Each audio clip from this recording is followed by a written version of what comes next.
जोहार साथियों, कैसे हो आप लोग। आशा करता हूँ आप सभी लोग मस्त होंगे, स्वस्थ होंगे और बढ़िया होंगे। मैं बिल्कुल ठीक हूँ। दोस्तों, आज का वीडियो एक खास विषय पर होने वाली है बातचीत। मैं आप लोगों को ले चलता हूँ दोस्तों छत्तीसगढ़ के विभिन्न जिलों में दोस्तों, जहाँ पर आदिवासियों के साथ में और ईसाइयों के साथ में बहुत ही ज़्यादा अन्याय और अत्याचार हो रहा है। मैं पूछना चाहता हूँ दोस्तों, हमारे भारत देश में राम जी आ गए, राम राज्य सुना होगा आपने इस शब्द को। बहुत लोगों के, बहुत नेता लोगों के शब्द से, मुंह से सुना होगा कि राम राज्य आ गया। तो मैं दोस्तों पिछले कुछ महीनों में राम भगवान को भी ला चुके हैं इस देश में, इस धरती पे। तो फिर इतना अत्याचार और अन्याय क्यों? दोस्तों, आप लोगों को मैं एक बात याद दिलाना चाहता हूँ। जब अंग्रेज भारत देश को गुलामी बनाए हुए थे, तब एक नारा चलता था भारत देश में, हिंदू मुस्लिम सिख ईसाई आपस में सब भाई भाई। लेकिन आज अंग्रेज छोड़ के चले गए और हम बचे कौन? हिंदू मुस्लिम सिख ईसाई आपस में भाई भाई। भाई भाई होने के बावजूद हम आपस में लड़ रहे हैं, झगड़ रहे हैं। ये कैसा देश हो गया है? और ये कैसे राम राज्य? मैं ऐसे राम राज्य पे थूकता हूँ। आज विश्व हिंदू परिषद और बजरंग दल के गुंडे जिस प्रकार से आदिवासियों और ईसाइयों के बीच में जा करके उनको अत्याचार और अन्याय कर रहे हैं। और सबसे शर्म की बात यह है दोस्तों कि आदिवासी समाज सो रहा है। और जिस दिन आदिवासी समाज जाग उठेगा और अपना हक और अधिकार की मांग करेगा और अपना हक और अधिकार को यदि समझ जाएगा कि हमारे लिए संविधान में कितने आरक्षण दिए गए हैं और कितने शक्तियाँ दी गई है, उस शक्तियों को पहचान जाओगे आदिवासियों, तो आप लोग हाथ धरे हुए, हाथ में चूड़ी पहने हुए हाथ ऐसे नहीं बढ़ पाओगे। मैं दावे के साथ कहता हूँ, हमारे समाज को कई हजारों साल आदिवासियों को पिछड़ा रखा गया और आदिवासियों के साथ में जुल्म अत्याचार किए गए।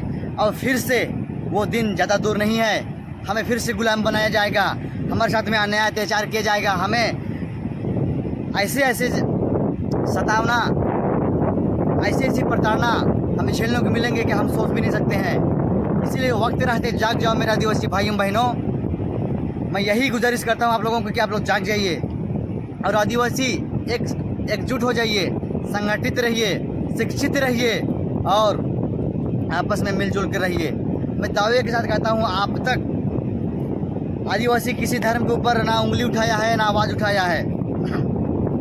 उठाया है तो एक दूसरे धर्म को लड़वाने का काम बीजेपी और आरएसएस के संगठन ने किया है, जनजाति सुरक्षा मंच ने किया है और बजरंग दल के गुंडे अपने आप को बहुत ही योद्धा बताते हैं। हम धर्म की रक्षा कर रहे हैं। ये कैसे धर्म की रक्षा कर रहे हैं? तुम्हारे धर्म को खतरा किससे है? तुम्हारे धर्म की रक्षा, तुम्हारे धर्म का हानि कौन पहुंचा रहा है? बजरंग दल के लोग कहते हैं कि हम धर्म की रक्षा कर रहे हैं। अरे तुम मानव की रक्षा नहीं कर सकते, तो धर्म की रक्षा कैसे कर सकते हो? बड़ा आए धर्म की रक्षा करने वाले। तुम्हारे धर्म से खतरा कौन है? तुम्हारे धर्म की रक्षा से खतरा किसको है? और कौन है तुम्हारे धर्म पर जो आक्रमण करने वाला है? ईसाइयों को आप इस प्रकार से टारगेट मत कीजिए। और रही बात मेरे भाइयों, बजरंग दल के भाइयों, आप लोग भी आम इंसान हो, हम भी आम इंसान हैं। हमारे खून के रग रग में एक ही खून बहती है। और आप लोग देखते होंगे कि कभी किसी नेता के बेटा इस धर्म की लड़ाई में कभी सामने आया है क्या? कोई नहीं आया है। क्या अमित शाह के बेटा धर्म के लिए आया है क्या कभी? हर हर महादेव करके कभी सावन के महीने में सोमवार के दिन रोड में चला है क्या? नहीं चला है।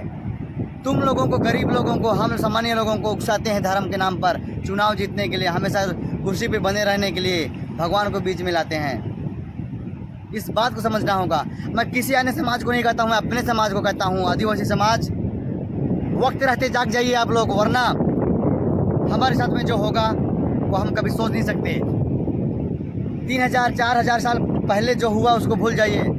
अभी जो होने वाला है उससे भी भयानक होने वाली है। पहले तो हमारे लिए हमारे कमर में झाड़ू बांध दिया जाता था, जिससे कि हम जिस रास्ते पे चलें उस रास्ते में हमारे पाँव के निशान न पड़े। ब्राह्मणों लोगों की ये साजिश थी। और मैं कहता हूँ, ये आरक्षण आए हुए और ये संविधान आए हुए कितने वर्ष हो गए? 75 वर्ष, 76 वर्ष, 77 वर्ष हुआ है ना। और इतने में हम लोगों को क्या आज़ादी मिल गई? हम लोगों को संविधान में क्या ज़्यादा आरक्षण मिल गया? और ब्राह्मणों को तो पिछवाड़े में लगी आग, 70 साल सहने नहीं पाया। और हम आदिवासी समाज 3000 से भी ज़्यादा वर्ष सहे, उनके गुलामी में रहे, उनका हर एक बात माने। कुआं का पानी पीने नहीं दिया जाता था। हमें मंदिरों में जाने नहीं दिया जाता था एसटी एससी ओबीसी के लोगों को। और आज कई एसटी एससी ओबीसी के लोग अपने आप को हिंदू मानते हैं। कैसे हिंदू मानते हैं? इतिहास उठा के देखो, हजारों साल पहले तुम्हें हिंदुओं को तुम्हें मंदिर में घुसने नहीं दिया जाता था कि तुम पिछले जाति हो, तुम आदिवासी हो, तुम छोटे जात के लोग थे। और आज तुम ही छोटे जात के लोग उनके चाटुकारिता गुलामी कर रहे हो। और आज हमारा समाज बर्बाद हुआ है तो इन नेतागिरी के चक्कर में हुआ है।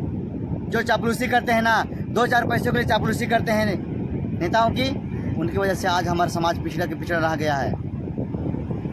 कैसे?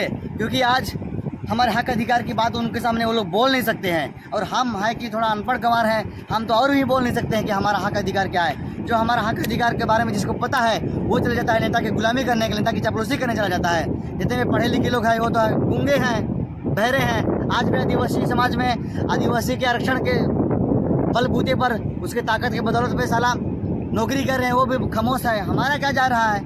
यही सोच रहे हो ना, जितने नौकरी करने वाले हो, जितने कर्मचारी हो, वही सोच रहे हैं ना कि हम तो नौकरी कर रहे हैं, हम कैसे बोलेंगे, हमें सरकार निकाल देगा। अरे निकाल देगा, तुम्हें निकाल देगा। ये जरूरी नहीं कि तुम नौकरी करे, तुम्हारा आने वाला बच्चा भी नौकरी करेगा। बुड़बक, सोच लो, इस बुद्धि लगा लो, दिमाग लगा लो। तुम नौकरी कर रहे हो तो तुम्हारा बच्चा भी नौकरी करेगा, ये जरूरी नहीं है। जब आरक्षण खत्म हो जाएगा और संविधान में खत्म हो जाएगा, फिर तुम्हारा बेटा कहाँ जाएगा, क्या करेगा? जब पढ़ने का मौका ही नहीं दिया जाएगा। सोचो, हमारा आदिवासी समाज को पढ़ने का अधिकार क्यों नहीं था? और हमारा आदिवासी समाज अभी ज़्यादा पढ़ा लिखा क्यों नहीं है? क्योंकि हमें स्कूल जाने नहीं दिया जाता था पहले ज़माने में। और आप जाने दे रहे हैं, लेकिन शिक्षा के नाम पे सिर्फ ढोंग है, सिर्फ नौकर बनाने के लिए। और शिक्षा की नीति जो है बहुत ही बेहतर ख़राब है।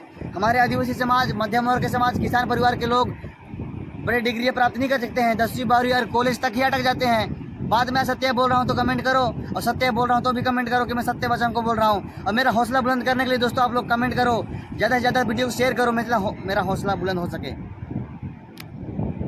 और इसी भी बात को लेकर मैं आज का वीडियो को समाप्त करता हूँ। वीडियो अच्छा लगा होगा तो सभी दोस्तों शेयर करो। दोस्तों, दुख होता है यार, मैं अपनी ज़िंदगी बहुत अच्छे बिता सकता हूँ, लेकिन मैं सोचता हूँ मेरे समाज के लोग, कई लोग जो है दर की ठोकरें खा रहे हैं। बहुत सारे अपने मूलभूत अधिकारों से वंचित हैं, सुविधाएं उन्हें नहीं मिल पा रही है।